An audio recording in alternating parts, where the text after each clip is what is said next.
محمد و آل محمد۔ خدا کا شکر ہے کہ اس نے اتنے بہترین اور بابرکت ذکر کو کرنے اور سننے کے لیے ہمیں منتخب کیا۔ مجلس کے باقاعدہ آغاز سے قبل ایک مرتبہ سورہ الحمد اور 3 مرتبہ سورہ اخلاص کی گزارش ہے۔ محترم جناب سید ضیاء عباس ڈاکٹر محمد الیاس کے لیے الفاتحہ۔ اعوذ باللہ من الشیطان الرجیم، بسم اللہ الرحمن الرحیم، الحمد للہ رب العالمین الرحمن الرحیم مالک یوم الدین، ایاک نعبد و ایاک نستعین، اهدنا الصراط المستقیم صراط الذین انعمت علیہم غیر المغضوب علیہم ولا الضالین۔ بسم اللہ الرحمن الرحیم، قل هو اللہ احد اللہ الصمد لم یلد ولم یولد ولم یکن له کفوا احد۔ بسم اللہ الرحمن الرحیم، قل هو اللہ احد اللہ الصمد لم یلد ولم یولد ولم یکن له کفوا احد۔ بسم اللہ الرحمن الرحیم، قل هو اللہ احد اللہ الصمد لم یلد ولم یولد ولم یکن له کفوا احد۔ درود مرحوم کی بلندی درجات کے لیے سب مل کے درود پڑھ دیں محمد و آل محمد پر۔ اللہم صلی علی محمد و آل۔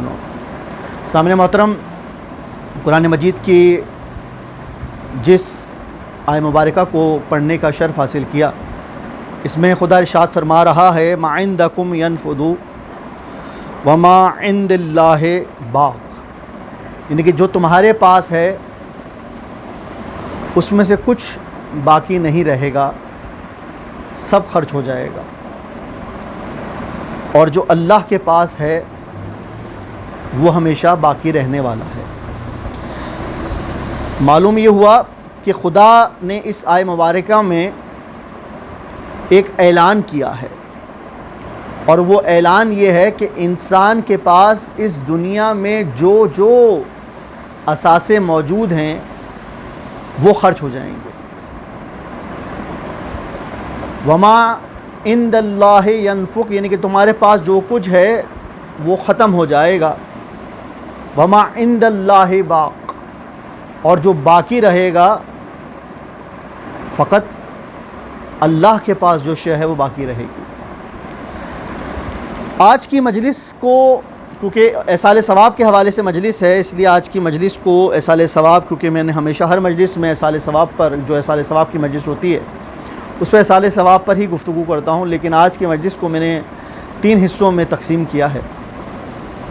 پہلا حصہ تو موت کا ہی ہے، احصال ثواب کا ہی ہے، لیکن اس کے بعد جو دوسری شرعی ذمہ داری میرے اوپر عائد ہوتی ہے وہ یوم اندہام جنت البقیع کے حوالے سے کچھ معروضات آپ کی خدمت میں عرض کرنا ہے، تاکہ محروم کا اس کا بھی ثواب پہنچے۔ اور تیسری شخصیت امام جعفر صادق، اللہم صلی علی محمد و آل محمد۔ امام جعفر صادق علیہ الصلوۃ والسلام کی شہادت کے ایام بھی قریب ہیں، اس لیے کچھ معروضات ان کے حوالے سے ہدیہ کرنی ہے۔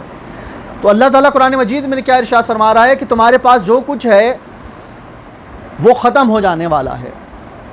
اور اگر میں دنیا میں اس کی مثال پیش کروں کہ ایک شخص شدید گرمی کے عالم میں ایک برف پر، ایک ریڑھی پر برف فروخت کر رہا تھا۔ ایک شخص شدید گرمی کے عالم میں ایک ریڑھی پر برف فروخت کر رہا تھا، اور زور زور سے یہ آواز لگا رہا تھا کہ اے سننے والو، جلد از جلد میرے سرمایے کو خرید لو، اس سے قبل کہ میرا سرمایہ پگھل جائے۔ اب آپ حضرات یہ سوچ رہے ہوں گے کہ مجلس احصال ثواب کے حوالے سے یہ برف اور یہ ریڑھی کہاں سے بیچ میں آ گئی، لیکن اس مثال میں ہماری زندگی کی مثال چھپی ہوئی ہے۔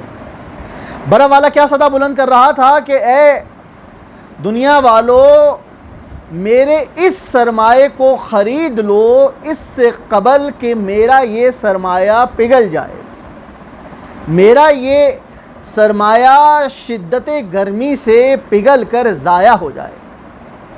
اگر تم اس سرمایے کو خرید لو گے تو اس کی کچھ رقم میرے ہاتھ میں آ جائے گی، اور یہ جو میرا سرمایہ ہے یہ تمہارا بن جائے گا اور یہ تمہارے لیے قابل استعمال ہو جائے گا۔ لیکن اگر تم نے اس سرمایے کو نہ خریدا، یعنی کہ اگر تم نے میری اس برف کو نہ خریدا، تو یہ ریڑھی پر پڑے پڑے یہ برف پگھل جائے گی، اور جب یہ برف پگھل جائے گی تو یہ نہ میرے کسی کام کی رہے گی نہ تمہارے کسی کام کی رہے گی۔ تو معلوم ہوا کہ اللہ سبحانہ و تعالیٰ بھی ہماری زندگی کو اسی برف کی مثال سے مشابہت دینا چاہتا ہے۔ خدا یہ کہہ رہا ہے کہ یہ زندگی جو ہے، یہ زندگی بھی اسی کی طرح ہے کہ تمہاری یہ زندگی، جتنی زندگی تم گناہوں میں گزار رہے ہو، تمہاری زندگی روز بروز گزر رہی ہے۔ کیوں نہ ایسا انسان کرے کہ اپنی زندگی کو خدا کی بارگاہ میں پیش کر دے، اور جب یہ زندگی خدا کی بارگاہ میں پیش ہو جاتی ہے تو وہی چیز باقی رہتی ہے جو خدا کی بارگاہ میں ہوتی ہے۔ دیکھیے سامنے محترم، ہمیں اپنی اس زندگی پر بہت ناز ہے، ہماری یہ زندگی پر ہم بہت ناز کرتے ہیں، لیکن ہماری یہ زندگی عارضی زندگی ہے۔ اور اگر میں یہ کہوں کہ جب انسان پیدا ہوتا ہے، بچہ پیدا ہوتا ہے، تو بچے کے ایک کان میں اذان کہی جاتی ہے، دوسرے کان میں اقامت کہی جاتی ہے، لیکن یہ وہ اذان اور اقامت ہے کہ جس کے بعد نماز نہیں ہے۔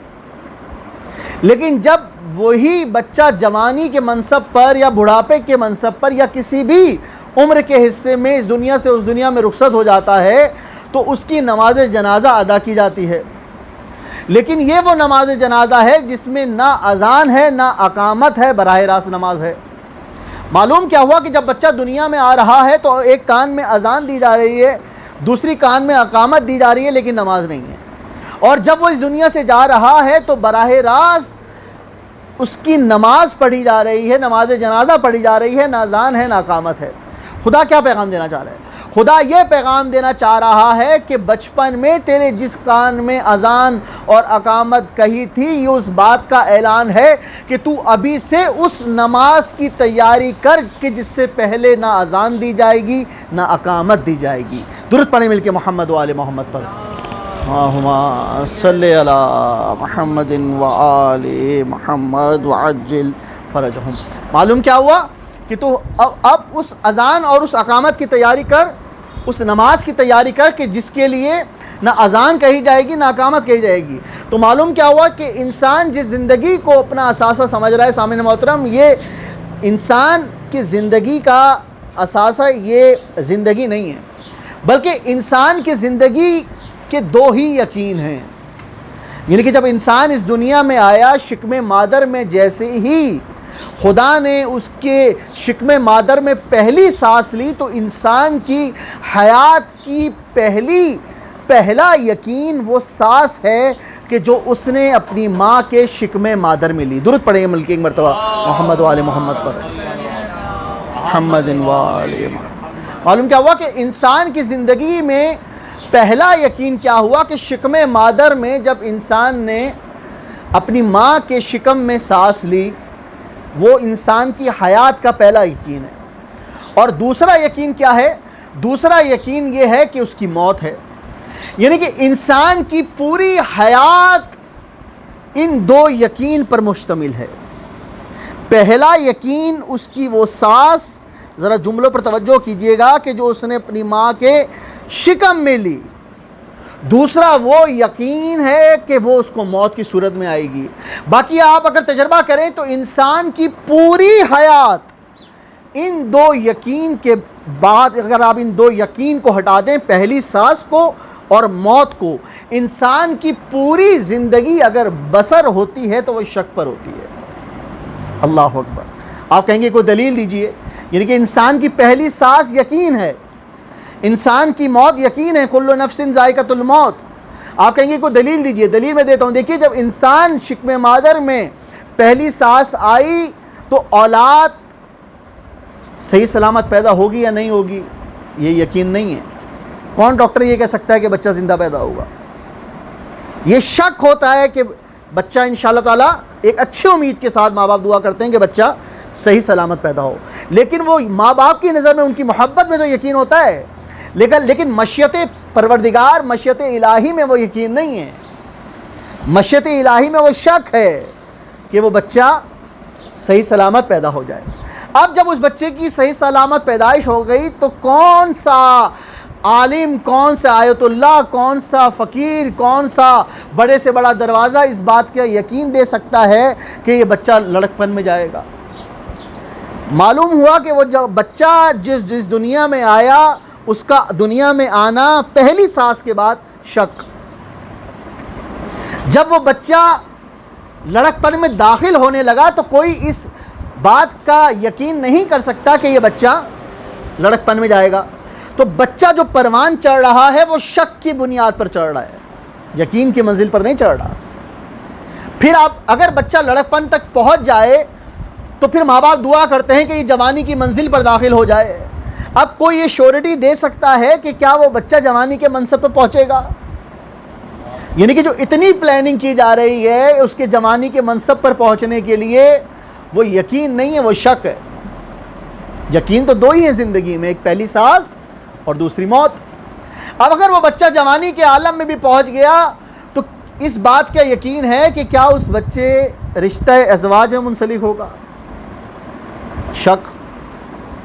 اگر وہ بچہ بڑھاپے میں پہنچ گیا تو یہ کیا ضروری ہے کہ وہ بڑھاپے میں ایک طویل عمر تک زندگی بسر کرے گا؟ یہ یقین نہیں ہے، یہ شک ہے۔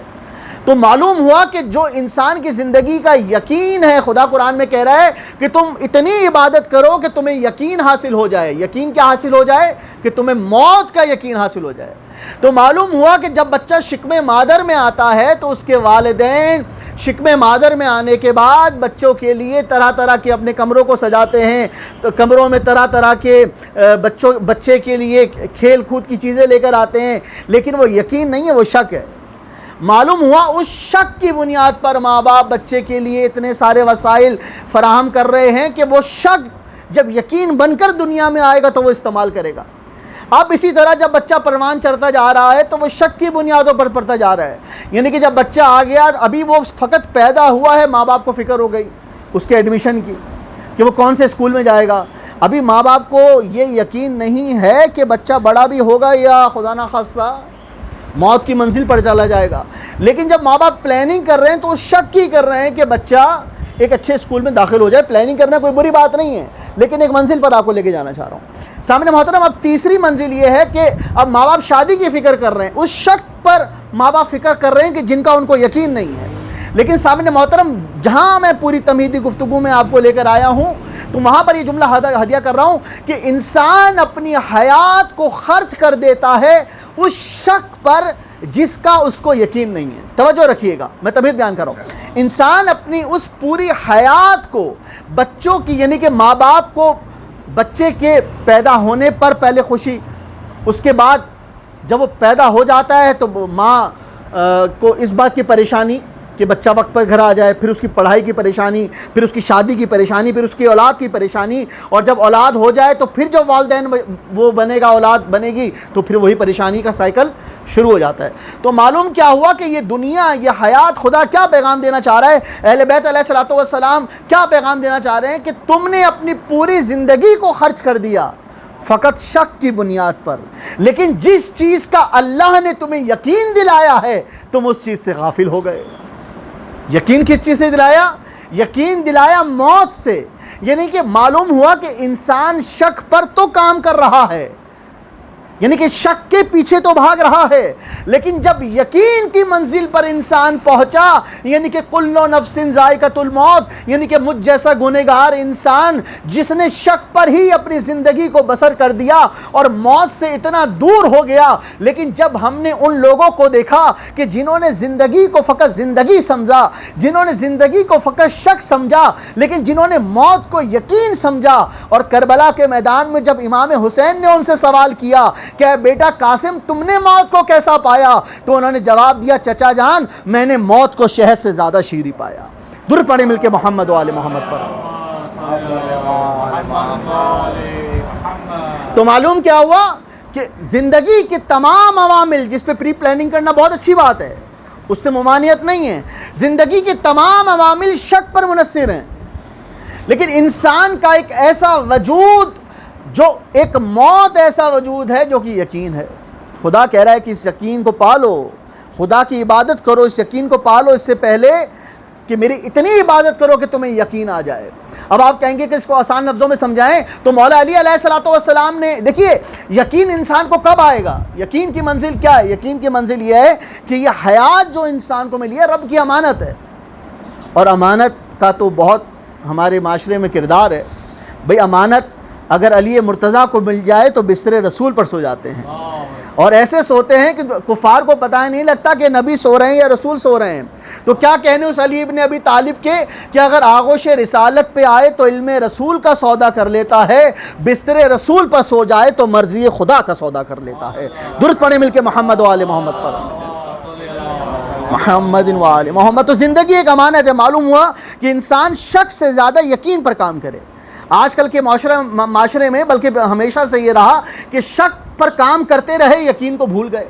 لیکن جب مولا علی علیہ السلام کے وجود کو دیکھا تو میرا جو موضوع ہے میں اس سے ہٹنا نہیں چاہ رہا. جب مولا علی علیہ السلام کے وجود کو دیکھا, جب مولا علی علیہ السلام کے یقین کو دیکھا تو انہوں نے کیا صدا بلند کی تھی؟ فزت برب الکعبہ, کہ رب کعبہ کی قسم علی کامیاب ہو گیا. کسی نے, اب یہ یقین کی بات ہو رہی ہے, یہ موت کی بات ہو رہی ہے, یہ اس موت کی بات ہو رہی ہے کہ اگر وہ موت انسان اپنی لحاظ سے زندگی گزار رہا ہے تو وہ موت تو موت ہے, لیکن اگر وہی انسان اپنی زندگی کو خدا کے لیے گزارے تو وہ موت نہیں رہتی, وہ تو حیات بن جاتی ہے. الذین خلق الموت والحیات, کہ ہم نے موت کو بھی خلق کیا, حیات کو بھی خلق کیا. اس لیے مولا علی سے پوچھا کہ آپ نے فزت برب الکعبہ کی صدا کو کیوں بلند کیا؟ تو مولا نے جواب دیا, بہت تاریخی جواب دیا جو آج کی مجلس کا میسیج ہے. مولا نے کہا کہ اللہ نے علی کو جو زندگی کعبے سے عطا کی تھی, علی وہی امانت مسجد سے واپس لوٹا رہا ہے. درود پڑھیں مل کے محمد و آل محمد پر. محمد و آل محمد. معلوم ہوا کہ انسان کو زندگی میں اس شک کے ساتھ ساتھ اس یقین پر کام کرنے کی ضرورت ہے کہ جس یقین سے انسان غافل ہو گیا. اب جب انسان اس یقین پر کام کرتا ہے تو وہ انسان کی زندگی انسان کی نہیں رہتی. وما عند اللہ باق, یعنی کہ وہ زندگی باقی رہ جاتی ہے. اب آپ دیکھیے, اگر انسان فقط اپنی زندگی کو اپنا اثاثہ سمجھ رہا ہے تو اس کی زندگی تو ختم ہو جائے گی. یعنی کہ ایک عام انسان اگر اپنی زندگی کو ویسے گزار رہا ہے کہ جس طرح گزارنے کے بارے میں خدا نے حکم نہیں دیا تو وہ تو مر جائے گا, اس کی زندگی تو ختم ہو جائے گی. لیکن جو اپنی گردن کو کٹوا کر کربلا کے میدان میں خدا کی راہ میں خرچ کر دے, اس کی زندگی قیامت تک باقی رہتی ہے, اس کی زندگی قیامت تک باقی رہتی ہے. تو معلوم ہوا کہ جو زندگی انسان اپنے وجود پر خرچ کر رہا ہے وہ زندگی ختم ہو جاتی ہے. لیکن انسان اگر اپنی گردن کو کٹوا کر خدا کے پاس رکھ دے تو وہ انسان کی حیات تمام عمر باقی رہتی ہے. اور دوسری منزل کہ انسان کا مال, اسی لیے تو کہا نا اللہ نے کہ انسان کا جو مال ہے, انسان اگر اس مال کو اپنے اوپر خرچ کر رہا ہے تو وہ انسان کا مال خرچ ہو جائے گا, جو میں نے سورہ کلام میں آیت پڑھی. یعنی کہ انسان اگر مال کو فقط اپنے وجود پر خرچ کر رہا ہے تو وہ مال خرچ ہو جائے گا. لیکن اللہ یہ کہہ رہا ہے کہ اپنے مال کو اگر تم اپنے اوپر خرچ کرو گے تو تمہارا مال ختم ہو جائے گا, لیکن اگر تم اپنے مال کو راہ خدا میں خرچ کرو گے تو یہ مال قیامت تک باقی رہے گا. اب سامعین محترم, راہ خدا میں مال خرچ کرنے کا طریقہ کیا ہے؟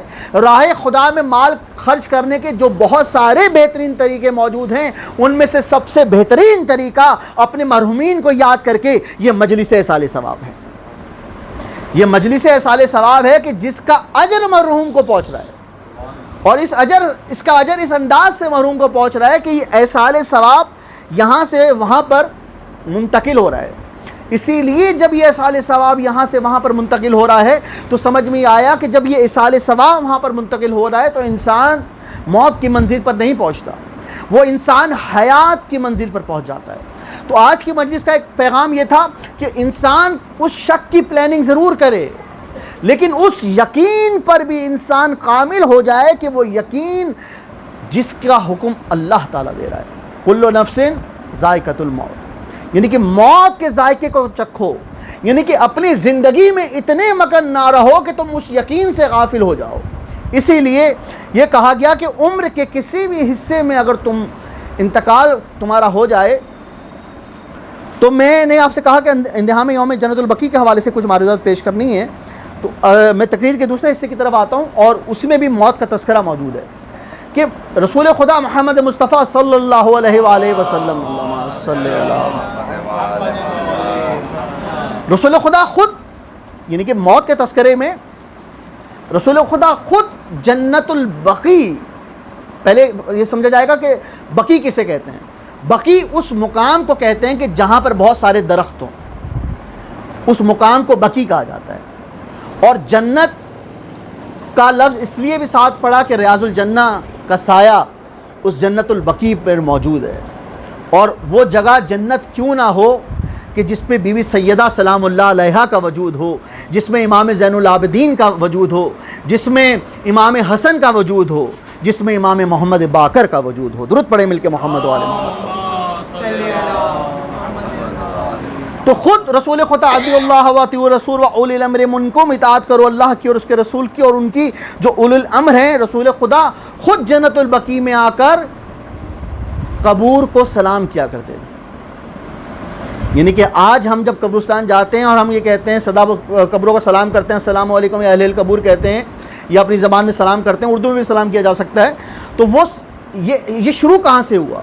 یہ رسول خدا محمد مصطفیٰ جب جنت البقیع میں جاتے تو رسول خدا وہاں پر قبور کو سلام کرتے اور یہ کہتے کہ یہ جو جنت البقیع ہے، بہت توجہ چاہوں گا اس جملے پر، کہ رسول خدا یہ کہتے کہ یہ جو تمہیں جنت البقیع کی مٹی نظر آ رہی ہے یہ فقط مٹی نہیں ہے، بلکہ یہ وہ سونا ہے جو اللہ کی طرف سے منتخب کیا گیا ہے. اور یہ کہا رسول خدا نے ایک اور بہترین جملہ جنت البقیع کے بارے میں ارشاد فرمایا. رسول خدا نے کہا کہ یہ سورج پوری زمین کو، یہ سورج پوری زمین کو روشنی دیتا ہے. توجہ کیجئے گا، کیا کہا؟ یہ سورج پوری زمین کو روشنی دیتا ہے. یعنی کہ اس سورج کے وجود سے پوری کائنات میں روشنی ہے. رسول خدا نے کہا یہ سورج پوری زمین کو روشنی دیتا ہے اور یہ جنت البقیع آسمان کو روشنی دیتی ہے. درست پڑھیں مل کے محمد و آل محمد. یعنی کہ جنت البقیع آسمان کو روشنی دیتی ہے. تو معلوم ہوا کہ جنت البقیع کے وہ اصحاب رسول، وہ ائمہ اہل بیت، وہ تمام تر لوگ جو رسول خدا محمد مصطفیٰ صلی اللہ علیہ وآلہ وسلم سے منسوب ہیں، جنہوں نے رسول کی آواز پر لبیک کہی، جب وہ جنت البقیع میں ہیں تو رسول خدا ان کو سلام کرتے تھے. اور رسول خدا ان کو سلام کرنے کے بعد یہ جملہ کہتے تھے کہ خدا تم پر اپنی رحمتیں نازل کرتا جائے اور ایک دن میں بھی تمہارے ساتھ شامل ہونے والا ہوں. اللہ اکبر. یعنی کہ رسول خدا کیا پیغام دے رہے ہیں؟ بھئی جب مرسل اعظم ہی نہ رہے تو کون رہے گا؟ تو معلوم ہوا کہ جب رسول خدا یہ پہلے سے انڈیکیشن دے رہے ہیں کہ میرا سلام ہو جنت البقیع کے تمام مکینوں پر، اور یہ بھی کہا کہ میں بہت جلد تمہارے ساتھ ملحق ہونے والا ہوں، تو معلوم کیا ہوا کہ جب اللہ تعالیٰ نے رسول خدا جیسی ذات کو اپنے پاس بلا لیا تو ہماری اور ہمارے چاہنے والوں کی کیا اوقات ہے.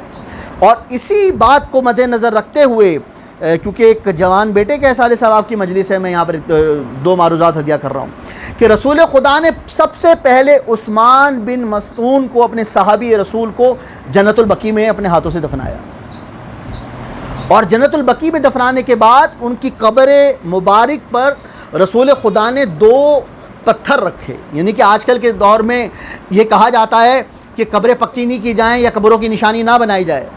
سامنے محترم، بہت ساری ایسی کتابوں کا حوالہ موجود ہے کہ آپ جا کے تاریخ کا مطالعہ کریں کہ جو پہلے صحابی رسول کہ جن کو جنت البقیع میں دفنایا گیا، ان کی قبر مبارک پر رسول خدا نے 2 پتھر خود رکھے.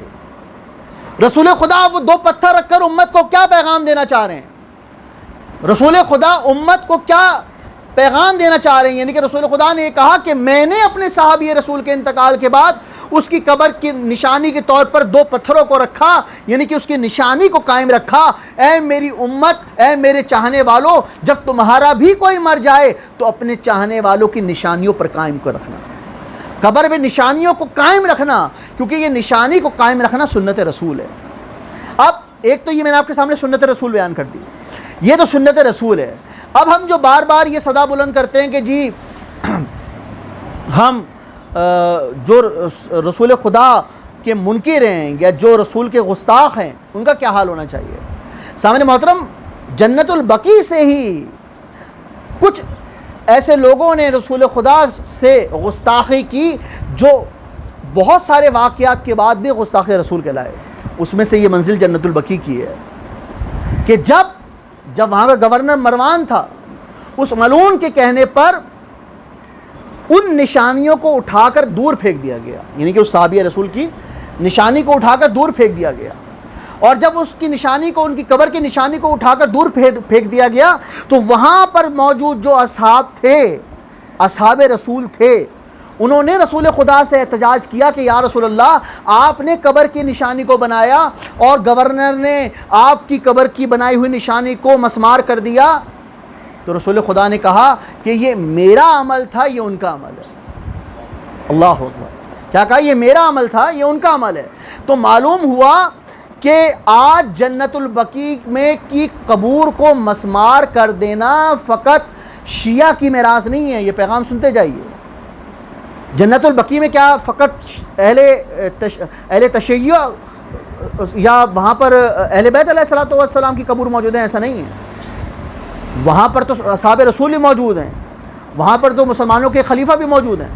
تو معلوم ہوا کہ اس وقت رسول خدا کے سامنے کہ جب قبر مبارک کی بے حرمتی کی گئی، نشانی کو ہٹایا گیا، تو اصحاب رسول نے احتجاج کیا.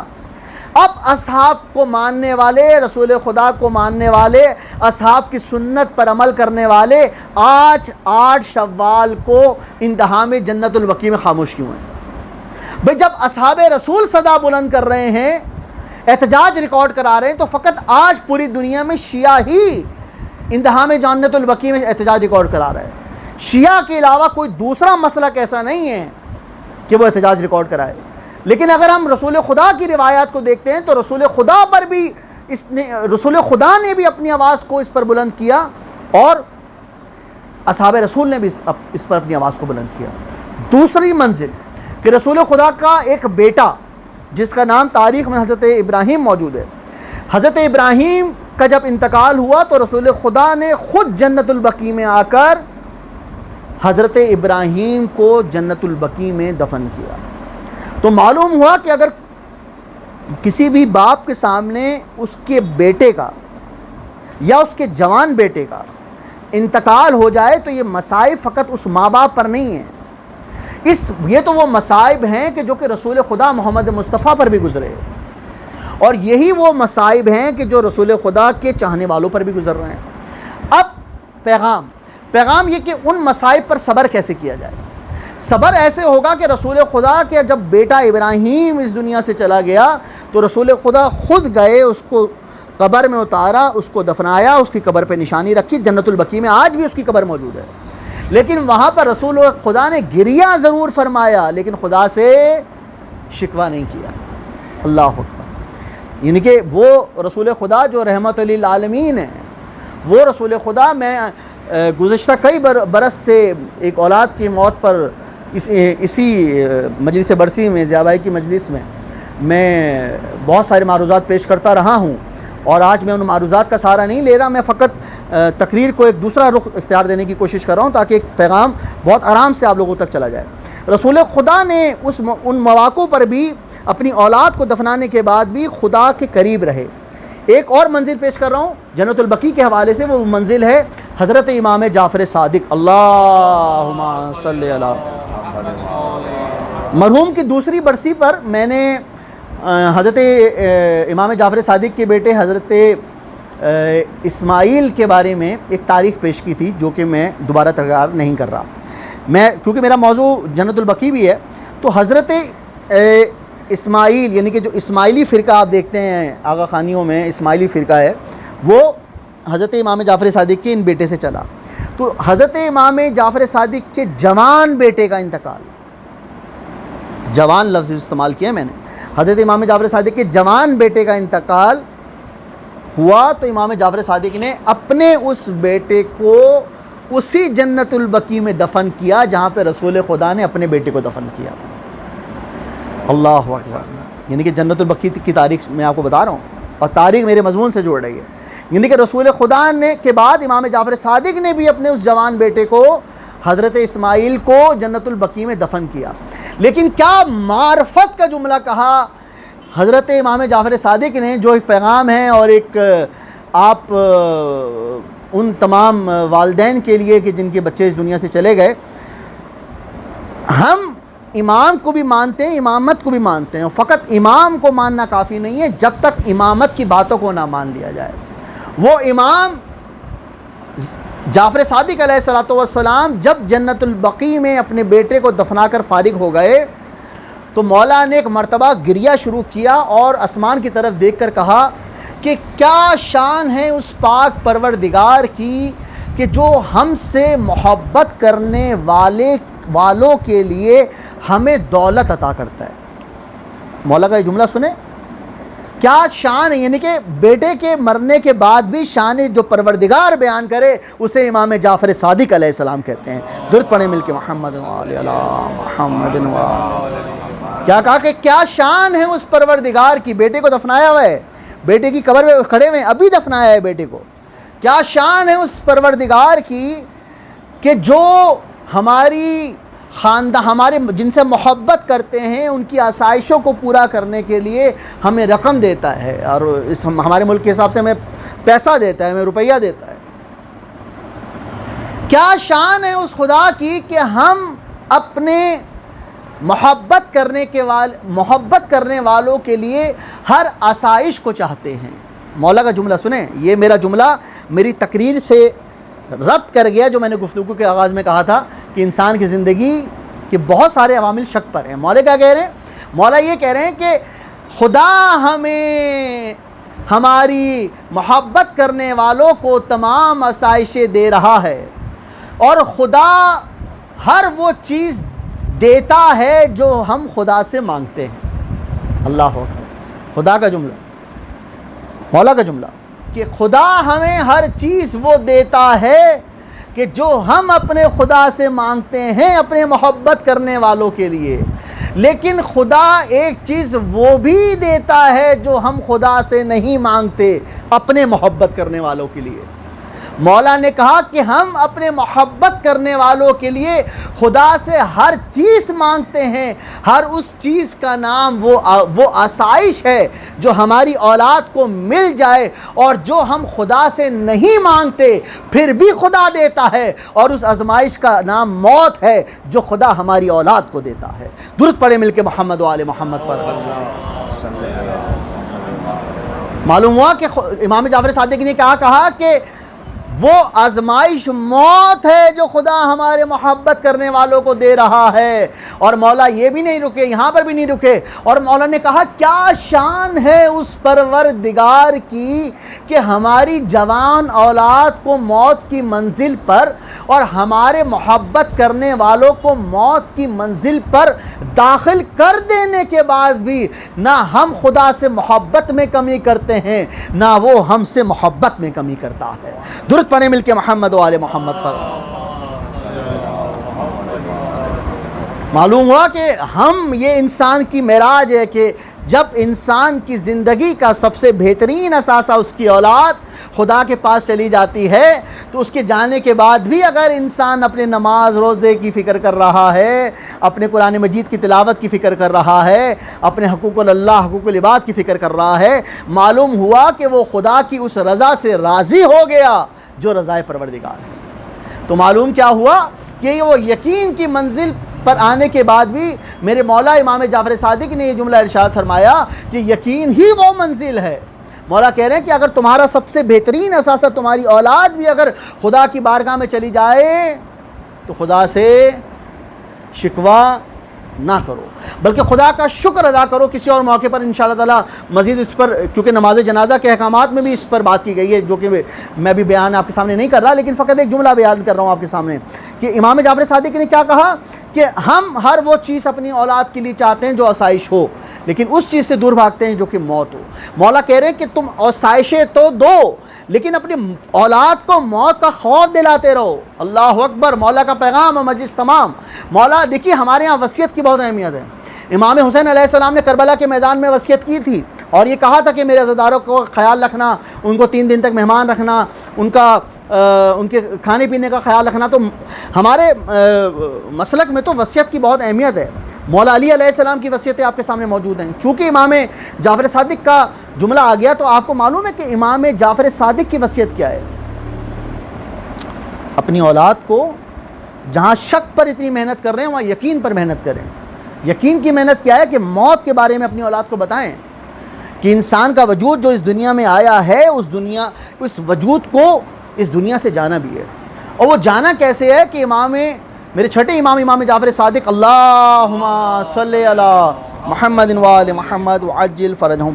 مولا کیا اس یقین کے بارے میں بات کر رہے ہیں کہ جب مولا کی شہادت ہوئی، بہت اہم پیغام اور مجلس تمام، مولا کی جب شہادت ہوئی تو مولا اس بستر پر موجود تھے اور مولا بظاہر زندگی کی اپنی آخری سانسیں لے رہے تھے. تو ایک مرتبہ مولا کے چاہنے والے نے پوچھا مولا کے گھرانے سے کہ جب مولا اس دنیا سے اس دنیا میں رخصت ہو رہے تھے تو مولا نے کیا وصیت فرمائی؟ تو معلوم ہے مولا کی کیا وصیت ہے. مولا نے کیا وصیت فرمائی؟ جب مولا کے اہل خانہ نے یہ بتایا کہ جب مولا اس دنیا سے اس دنیا میں رخصت ہو رہے تھے تو مولا کی زبان پر آخری الفاظ یہ تھے کہ ہمارا اصل چاہنے والا وہ ہے کہ جو نماز کو کمتر نہ سمجھے، اور جس نے نماز کو کمتر سمجھا گویا وہ ہمارا چاہنے والا نہیں. اللہ اکبر. یہ مولا کا آخری جملہ تھا. سامنے محترم، ہمارا کوئی جب مرتا ہے آخری جملے پر آپ بہت ورک کرتے ہیں، بہت کام کرتے ہیں. کوئی اگر کسی کے والدین یہ کہہ دیں مدرسہ بنا دینا، مسجد بنا دینا، امام بارگاہ بنا دینا، غریبوں کو کھانا کھلا دینا، تو جو اولاد اچھی اولاد ہوتی ہے وہ آخری وصیت پر عمل کرتی ہے. ہم فقہ جعفریہ کے ماننے والے، ہم مولا کا ماتم کرنے والے، ہم مولا کی صدا پر لبیک کرنے والے، ہم مولا کا جلوس میں جانے والے، ہم مولا کے عزا خانے پہ جانے والے، ہم مولا کا گریہ کرنے والے، ہم مولا کا ماتم کرنے والے، ہم فقہ جعفریہ کہلانے والے کیا مولا کی اس وصیت پر عمل کر رہے ہیں کہ ہمارا حقیقی شیعہ وہ ہے کہ جو نماز کو کمتر نہ سمجھے بلکہ نماز کو اسی طریقے سے سمجھے کہ جس کا اسلام اور قرآن نے حکم دیا ہے. اور مولا یہاں نہیں رکے، مولا نے کہا کہ ہم اہل بیت، ہم بار بار اہل بیت علیہ الصلوۃ والسلام کی شفاعت کی بات کرتے ہیں. چھٹے امام دنیا سے ظاہری طور پر رخصت ہوتے ہوئے یہ پیغام دے کر چلے گئے. ہم چاہتے ہیں کہ ہمیں اہل بیت کی شفاعت مل جائے، لیکن اہل بیت کیا کہہ رہے ہیں؟ چھٹے امام کیا کہہ رہے ہیں؟ چھٹے امام کہہ رہے ہیں کہ ہم اہل بیت کی شفاعت اس شخص کو نہیں ملے گی جس نے نماز کو کمتر سمجھا. درود پڑھیں مل کے محمد و آل محمد. ہم اہل بیت کی شفاعت اس شخص کو نہیں ملے گی جس نے نماز کو کمتر سمجھا. معلوم ہوا کہ یہ نماز اپنی اولاد میں یہ جز پیدا کریں کہ نماز کے قریب ہو جائے. جب وہ انسان، جب وہ بچہ نماز کے قریب ہو جائے گا، جب وہ جوان نماز کے قریب ہو جائے گا تو اس کو مقصد حیات بھی سمجھ میں آ جائے گا، مقصد موت بھی سمجھ میں آ جائے گا. اور جب مقصد موت سمجھ میں آ جائے گا تو پھر وہی حضرت علی اکبر کا جملہ یاد آتا ہے کہ اے علی اکبر ہم عراق جا رہے ہیں، ہم کربلا جا رہے ہیں. تو ایک مرتبہ حضرت علی اکبر نے سوال کیا تھا کہ ہم حق پر ہیں؟ تو امام حسین نے کہا ہاں ہم حق پر ہیں. کہا کہ بابا جب ہم حق پر ہیں تو ہم موت کے پاس چلے جائیں یا موت ہمارے پاس آ جائے کوئی فرق نہیں پڑتا. تو معلوم ہوا کہ جو حق پر ہوتا ہے وہ موت کے بارے میں بھی تصور کرتا ہے، جو حق پر ہوتا ہے وہ امام جعفر صادق کی بات پر بھی عمل کرتا ہے. وہ مولا امام جعفر صادق علیہ الصلوۃ والسلام کہ جب جن کے گھر پہ آگ لگی، فقط 2 جملے مصائب کی پڑھوں گا. مولا کے جب گھر پہ آگ لگی، ایک مرتبہ مولا کا گھر میں جب دروازوں پہ آگ لگ گئی، مولا کا پورا گھر جل گیا، تو مولا ایک کونے پر بیٹھ کر گریہ کرنے لگے. ایک مرتبہ کسی نے مولا سے سوال کیا کہ مولا آپ کے گھر میں آگ لگ گئی ہے، آپ کونے پہ بیٹھ کر گریہ کرتے ہیں. مولا نے کہا اس آگ کو دیکھ کر مجھے شام غریبہ یاد آ گئی، اس آگ کو دیکھ کر مجھے شام غریبہ یاد آ گئی. ایک مرتبہ مولا نے یہ منظر دیکھا کہ مولا کی بیٹیاں کبھی اس دروازے سے اس دروازے جا رہی ہیں، کبھی اس دروازے سے اس دروازے پر آ رہی ہیں. مولا نے کہا دیکھو تم میری بیٹیوں کو بھی دیکھ رہے ہو کہ آگ لگی ہوئی ہے. امام جعفر صادق کی بیٹیاں بھی کبھی یہاں سے وہاں جاتی ہیں، وہاں سے یہاں آتی ہیں، لیکن امام جعفر صادق کی بیٹیوں کے سر پر رضا موجود ہے. مولا نے ایک مرتبہ گریہ کی صدا کو بلند کیا اور مولا نے کہا کہ میں کیوں نہ روؤں کہ شام غریبہ تھی اور میرے جد کی تمام خواتین بے پردہ کبھی ادھر بھاگتی تھی کبھی ادھر بھاگتی تھی، ان کے سر پہ چادر نہ تھی، وہ بے پردہ تھی. تھی. اور میں کہوں ایک مرتبہ مولا نے یہ صدا بلند کی اور یہ کہا دیکھو میں یہ منظر تو دیکھ رہا ہوں نا کہ میرے گھر پہ آگ لگی ہے، لیکن میں وہ منظر کیوں نہ بھولوں کہ سید سجاد کے سامنے آگ لگی ہوئی تھی، سید سجاد کے سامنے اس کے بابا کے لاشے کو پامال کر دیا گیا. عزادارو یہ وہی مولا سید سجاد ہے نا، یہ وہی مولا امام جعفر صادق ہے نا عزادارو، کہ ایک مرتبہ مولا نے ایک پڑھنے والے کو بلایا اور کہا کہ ذرا حضرت عباس کے مصائب پڑھنا، ذرا امام حسین کے مصائب پڑھنا. عزادارو پڑھنے والے نے امام حسین کے مصائب پڑھے، حضرت عباس کے مصائب پڑھے. عزادارو مصائب کا پڑھنا تھا. ایک مرتبہ امام جعفر صادق کی والدہ ام فروہ زارو قطار رونے لگی. عزادارو رونا تھا. ایک مرتبہ پڑھنے والا جو کہ بی بی ام فروہ کے خاندان سے تھا، اس نے کہا بی بی میں نے فقط اتنا پڑھا ہے کہ زینب بے پردہ کربلا سے کوفہ سے شام گئی اور آپ سے برداشت نہیں ہوا. ایک مرتبہ اس زین العابدین کو دیکھو کہ جس کے سامنے سکینہ کو تماچے لگتے رہے اور سکینہ کہتی رہی ارے بھائی سجاد شمر سے کہو تماچے مارے تازیانے نہ مارے. الا لعنت اللہ علی القوم الظالمین. یا الہی ہماری اس عبادت کو اپنی بارگاہ میں قبول و منظور فرما. یا الہی کوئی غم نہ دے، کوئی دکھ نہ دے سوائے غم امام حسین علیہ الصلوۃ والسلام کے. یا الہی یہ جو مجلس عزا، یہ جو تبرکات کا انتظام کیا گیا ہے، یہ جو فضائل و مصائب، جو حدیث قصہ اور جو قرآنی آیات پیش کی گئی ہیں، اس کا اجر و ثواب پنجتن پاک 12 امام 4 معصومین اور شہدائے کربلا کی سائے سے ہوتا ہوا سید ضیاء عباس ول ڈاکٹر محمد الیاس کی روح کو ایصال فرما. یا الہی ان کے تمام کوتاہیوں کو معاف فرما. یا الہی ان کے لواحقین کو صبر جمیل عطا فرما. یا الہی ان کی قبر کو جنت کی باغوں میں سے ایک باغ قرار دے. یا الہی ان کے والدین کو، ان کی اولاد کو، ان کی زوجہ کو، ان کی تمام گھر والوں کو، بہن بھائیوں کو